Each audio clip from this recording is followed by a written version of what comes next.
Bonjour à tous, c'est Stéphane, c'est Rem pour DLP Next et pour la première fois de 2021. Voilà, bonne année à tous, bonne année 2021. Et on se retrouve aujourd'hui pour la première vidéo de 2021. Une vidéo qui n'a rien à voir avec ce avec quoi on va commencer, mais on va commencer par le plus important puisque on a fini cette année 2020 par un concours. Et aujourd'hui on va commencer du coup par le tirage au sort de ce concours. Comme je l'ai annoncé, je ne prenais que les candidatures qui allaient du coup du 25 jusqu'au 1er janvier. Et j'ai retenu du coup tous ces noms qui s'affichent du coup en même temps sur la vidéo. Certains sont écrits plusieurs fois, c'est ceux qui ont réussi à me sortir les 24 films qui étaient présents du coup dans les vidéos du calendrier de l'Avent. Et je vais tout de suite commencer par faire le tirage au sort. On va commencer du coup cette année 2021 par ce tirage au sort et le regagnant du lot du calendrier de l'Avent est... ça charge. Disney Planet 57. Disney Planet 57, tu as donc gagné le lot du calendrier de l'Avent et je te félicite et je viendrai te contacter dans les messages YouTube et par message privé Instagram si jamais on arrive à te retrouver, mais sinon sur ton commentaire YouTube je t'annoncerai ta grande victoire au moment de la sortie de cette vidéo et je viendrai t'en parler plus particulièrement de sorte à avoir ton adresse et pouvoir t'envoyer ce super lot. N'hésite pas également à nous dire ce qu'il y avait à l'intérieur, surtout s'il y avait la carte cadeau de 250 €, on fait moite-moite dans ce cas-là, on s'arrange. Et on va du coup enchaîner sur la vidéo d'aujourd'hui qui va parler de Crush Coaster. Merci encore une fois de nous avoir suivis en 2020, c'était un vrai plaisir et on va enchaîner tout de suite pour 2021 avec la vidéo du jour, aujourd'hui autour de Crush Coaster. C'est parti!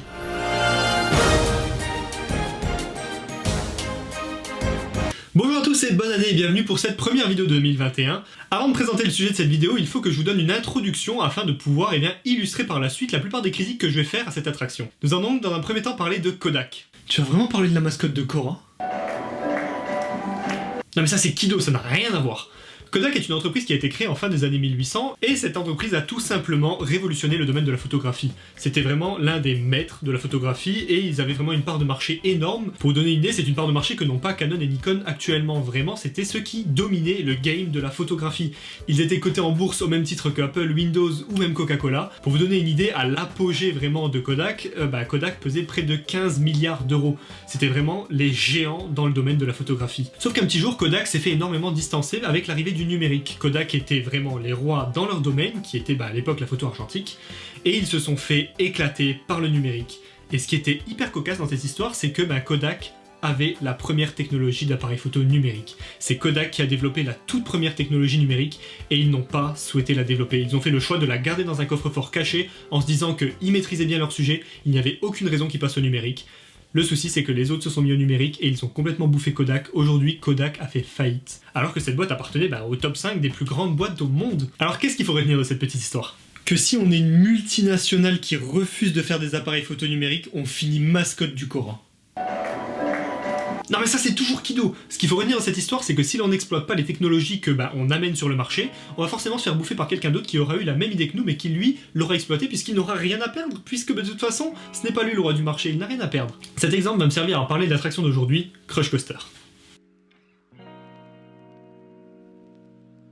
Ouvert en juin 2017, Crush Coaster est l'une des attractions les plus prisées des Walt Disney Studios et même la plus prisée de toute la destination française. Et ce pour de nombreuses bonnes raisons et de nombreuses mauvaises raisons également. On va aujourd'hui parler des réussites et des échecs de Crush Coaster et on va voir ensemble qu'est-ce qui en fait une bonne attraction, mais qu'est-ce qui en fait également l'une des pires attractions de Disneyland Paris, des Walt Disney Studios et de Toon Studio. On va commencer tout d'abord en parlant de l'histoire de l'attraction. Arrivée donc en 2007, l'attraction est arrivée après l'ouverture des Walt Disney Studios.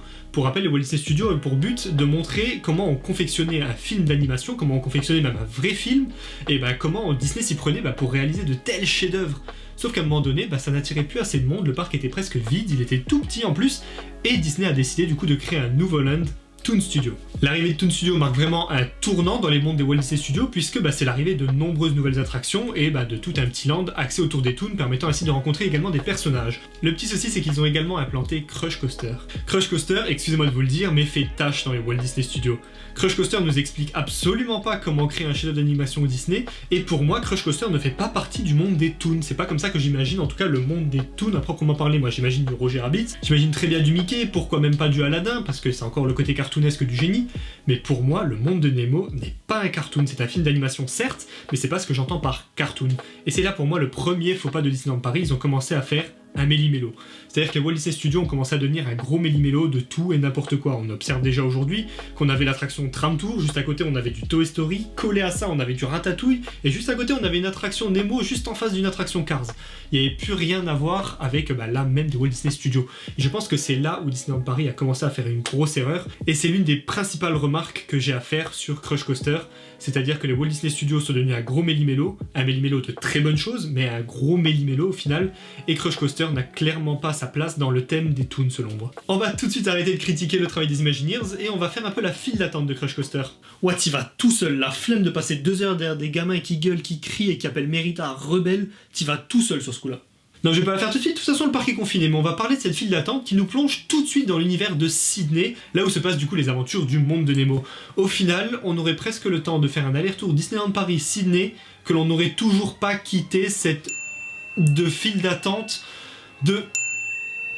Cette file d'attente est tout juste infâme. C'est-à-dire qu'on est vraiment plongé dans l'univers un peu des docks de Sydney, on a tout la musique, on a plein de belles choses, mais on tourne en rond. Je sais pas si vous avez vu le sketch de Danny Boone sur La Poste, mais c'est clairement ça. On zigzague, on zigzague, on zigzague, on zigzague, on zigzague, et l'attraction met un temps monstre à arriver. Et je pense que c'est la plus grosse reproche que l'on peut faire techniquement à l'attraction, c'est qu'elle n'a clairement pas un débit suffisant pour le nombre de visiteurs qui arrivent en fait. Une fois passé la partie extérieure, on arrive à l'intérieur, où cette fois-ci on est dans l'embarcation de Crush Coaster, alors on rentre directement dans les carapaces, deux dans un sens, deux dans l'autre. Alors déjà je trouve ça hyper glauque de rentrer dans la carapace d'un animal mort. Il n'y a aucune tête, il n'y a aucune patte, techniquement l'animal est mort. On a récupéré la carapace, on a mis des gens dedans. C'est complètement impensable et c'est hyper traumatisant. T'étais traumatisé par Crush Coaster à cause des carapaces. Et quand t'as fait Ratatouille, t'as pensé quoi du fait d'être dans les entrailles d'un rat mort? Bon, j'ai peut-être été le seul traumatisé alors, mais l'attraction poursuit ensuite dans une partie un peu scénique, une partie vraiment où on parle un petit peu de l'aventure de Nemo et on rencontre tous les personnages dans un ride plutôt lent. Bon, il y a tout d'abord un premier lift et une descente qui est la descente la plus connue puisqu'elle est en extérieur, mais après on arrive dans un endroit plutôt lent et vraiment artistiquement très joli. Très joli, on a un système d'écran invisible qui est magnifique, on a un énorme Bruce en animatronique qui est super bien fait et super bien vivant quoi. Mais par contre on arrive à un moment donné dans une salle avec des méduses glauques à souhait. La salle est hyper glauque, c'est reposant hein, mais c'est glauque. Il y a presque pas un bruit, l'ambiance est hyper tamisée et on est tout seul. C'est hyper oppressant je trouve, mais on enchaîne direct après avec le lift principal qui est le lift le plus grand où on rencontre donc Bruce, et après on enchaîne sur le Dark Ride le plus mouvementé de tout Disneyland Paris tout simplement.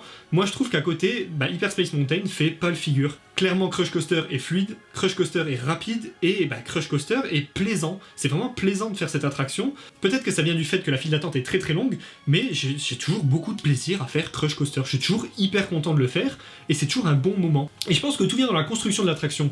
On passe une première partie de l'attraction où on est vraiment très au calme, où tout est très détaillé niveau artistique, puis on enchaîne sur le Dark Ride qui est noir. Il ne se passe rien du tout, il n'y a pas spécialement d'illumination, rien de particulier, tout se joue sur les sensations.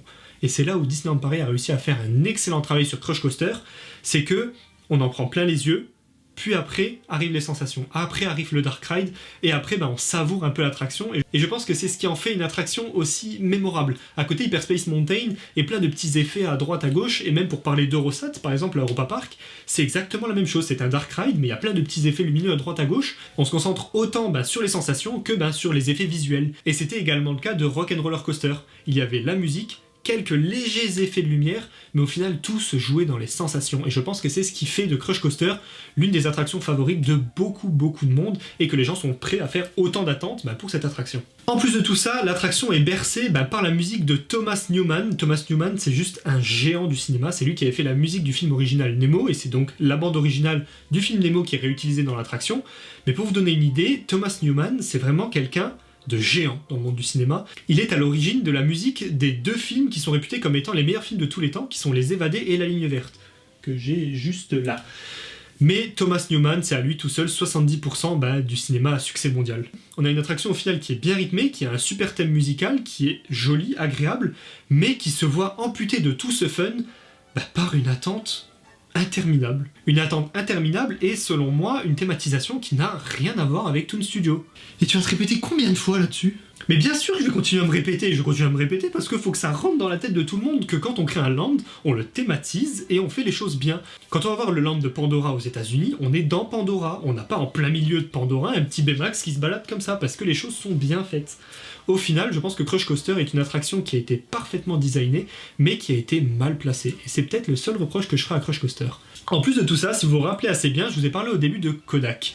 Kodak a voulu lancer une nouvelle technologie, mais ne l'a pas exploitée jusqu'au bout, ce qui a valu sa mort. Et c'est exactement ce qui est en train également de se passer avec Crush Coaster. Pour remédier au problème d'attente, Disneyland Paris a essayé de mettre plein de choses en place, pour pallier à cette attente et pallier à ce gros problème. L'idée était hyper bonne, tout comme celle de Kodak de développer la photo numérique, mais ça a toujours été hyper mal exploité. Il y a une file Single Rider, je crois que je n'ai jamais vu personne l'utiliser. Il y a également une application en Bluetooth qui nous permet de patienter dans la file d'attente avec un petit jeu sur le téléphone, mais cette application a été designée il y a au moins 10 ans et n'a pas pris une mise à jour depuis. Sans déconner, cette application, à l'époque c'était bien, maintenant, c'est hyper outdated. Et encore une fois, Disney s'est tiré une balle tout seul dans le pied. Ils avaient un super bon concept. Et à l'heure actuelle, où le jeu sur mobile fonctionne super bien, je pense qu'il y avait vraiment un gros coup à jouer en développant des mini-jeux sur chaque attraction de Disneyland Paris et de permettre aux visiteurs de jouer sur leur smartphone pendant toutes les files d'attente et même de se challenger entre eux dans la file d'attente. Il y avait plein de choses à faire et ils ne l'ont pas fait. Pour prendre le même exemple, à Europa Park, il y a l'attraction Voletarium qui propose un jeu également en Bluetooth qui lui a été designé, certes plus récemment, mais qui fonctionne très bien. Et partout dans la file d'attente, il y a des tableaux des scores permettant un peu de se challenger entre nous dans la file d'attente. Les choses ont été bien faites.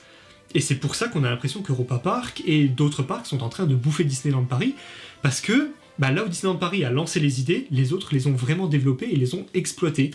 Disneyland Paris a parfois pas souhaité prendre tant de risques que ça, et je pense que c'est là où ils se tirent une énorme balle dans le pied. Pour donner un autre exemple plus récent, ils ont seulement mis cette année en place des Fast-Pass pour Crush Coaster. Les Fast-Pass, c'est une idée qui a plus de 10 ans, pour vous représenter un peu dans le temps, et ça n'a toujours pas été mis en place à Crush Coaster. À croire que les Imagineers ont vu ça, que les ingénieurs de Disneyland Paris ont vraiment compris qu'il y avait un problème de file d'attente qui se voit au quotidien. Tous les jours, on peut voir sur les applications plus de 90 voire 100 minutes d'attente. Et ils n'ont pas mis en place du Fast-Pass sur Crush Coaster, alors qu'ils ont une file Single Rider qui permet facilement de mettre en place le Fast-Pass. Et tu vas pas parler du fait que les tapis volants d'Aladin qui sont juste à côté et qui ont jamais plus de 5 minutes d'attente ont des Fast-Pass depuis près de 10 ans. On comprend vraiment pas cette démarche de Disneyland Paris qui au final ont essayé de le mettre en place cette année et qui se sont plantés royalement parce que c'était même pas au point. Ce système de Fast-Pass est mis en place dans plein d'attractions à Disneyland Paris, ça marche très bien je trouve.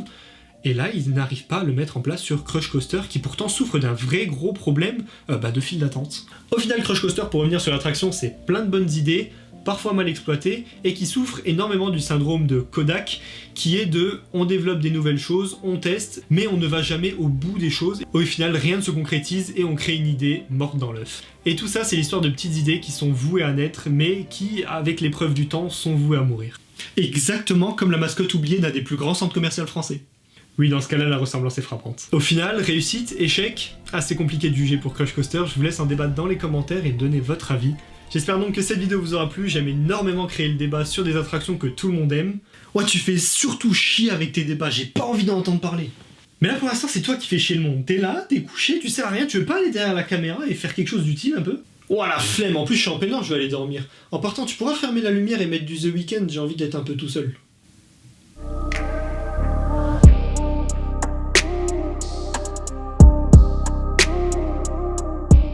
C'était Rem pour DLP Next pour la première vidéo de 2021, on se retrouve très vite pour de nouvelles vidéos. En attendant, n'hésitez pas à nous rejoindre sur les réseaux, à mettre un petit like si la vidéo vous a plu, à vous abonner pour ne rien rater de nos vidéos.